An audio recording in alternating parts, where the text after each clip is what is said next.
ndị be anyị kelụ nke na-eme achọrọ m ka unu gwa m afa ife a na-akpọ ife ọnụ na-afụ kịta.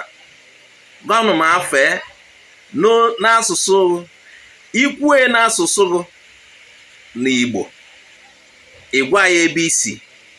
Ikwue n'asụsụ gị ịgwa ya ebe isi. Unu fife a m na-egosi unu agbara ya ụbọchị a ebunatalụ nwanne anyị nwoke na Ikwere nke a na-akpọ Igwe nke wụ director ndị Access Bank. Ụbọchị ebunatara ya ndị Ikwere gbara ya dịka omenala Igbo.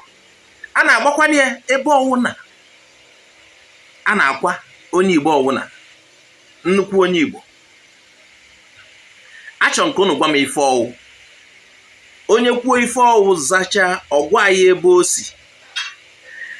Maka o nwere ife eji ama ndị omenala ka eji ama ndị. Onye Igbo ọwụ na-asị na ọma ha afọ ife a